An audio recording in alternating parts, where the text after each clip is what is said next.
Buenos días. A nuestro grupo le corresponde explicar el ejemplo 12.5 del libro guía, el cual tiene como título Composiciones de las fases en la zona de dos fases.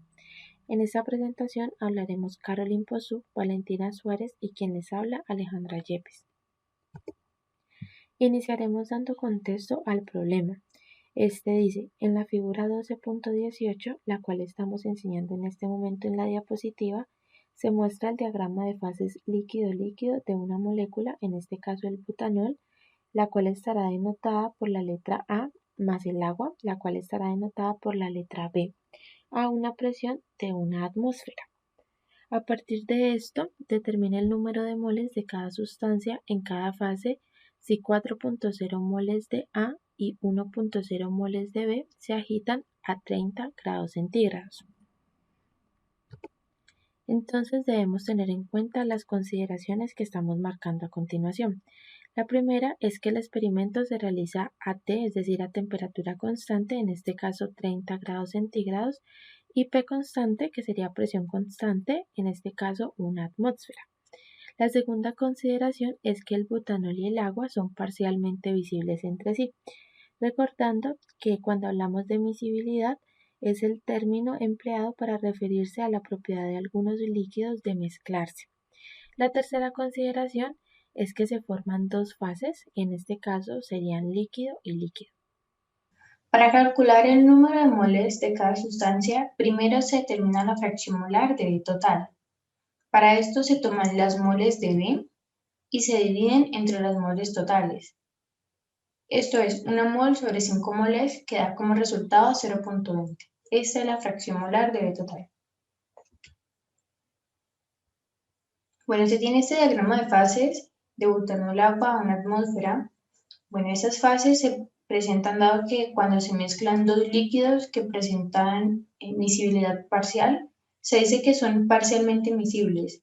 Es lo que se observa en esta zona del diagrama, donde se tienen dos fases. Y en esta zona, los líquidos son completamente miscibles, y es por esto que se observa solamente una fase. Como se observa en el diagrama de fases, se traza una línea de unión, que también se conoce como línea de conjunción. Sus extremos corresponden a las composiciones de dos fases en el equilibrio entre ellas, lo que quiere decir que los extremos de la línea en esos extremos se encuentran los límites de la región bifásica, es decir, en esa región de dos fases. La línea de unión se traza a 30 grados centígrados y a través del ancho de la zona de dos fases se obtiene la línea RS. Seguido a esto se considera que alfa y beta denotan las fases presentes en el equilibrio líquido-líquido, que consiste en butanol y agua. En el punto R de la línea de unión, se encuentra la fracción molar de B en la fase alfa, que es igual a 0.02. Y en el punto S, este se ubica en la fracción molar de B en la fase beta, cuando este es igual a 0.48. Recordemos que la fracción molar toma valores de 0 a 1, pero para favorecer la visibilidad del comportamiento de la gráfica se tiene un grado mayor, es decir, que se multiplica por 100. Es por eso que aquí se representa como 0.2 y 48, pero como es un grado mayor, realmente es 0.02 y 0.48. Bueno, entonces ahorita ya después de haber hallado la fracción molar de B, total de B, entonces vamos a hallar el número de moles totales de B. Ese se representa por el número de moles de B presentes en la fase alfa más el número de moles de B presentes en la fase beta. Esto es igual o esto se puede interpretar como la fracción molar de B en la fase alfa por el número de moles en la fase alfa más la fracción de B en la fase beta por el número de moles en la fase beta. Como nos plantea el problema inicial, el número de moles de B es un mol más la fracción molar de B en la fase alfa, que es 0,02, por el número de moles de alfa, que no lo conocemos, más la fracción molar de B en la fase beta, que es 0.48, por el número de moles de B en la fase beta, perdón, que no lo conocemos, pero lo vamos a dejar interpretado como el número de moles totales menos el número de moles en la fase alfa. Esto con el fin de dejar todo en un solo término y despejar solamente el número de moles en la fase alfa. Entonces tenemos un mol, que son el número de moles de B. Esto aquí lo multiplicamos, 0.48 por 5 me da 2.4 mol y 0.48 por moles en la fase alfa me da 0.48 moles en la fase alfa. Agrupamos términos semejantes y despejamos el número de moles de alfa, que nos va a dar 1 menos 1.4 sobre menos 0.46 va a ser igual a 3.04 moles presentes en la fase alfa. Ahora ya con este resultado podemos hallar las moles presentes en la fase beta, que corresponden a 5 menos el número de moles presentes en la fase alfa, que fue el 3,04 que acabamos de hallar. Esto nos da como resultado 1,96 mol.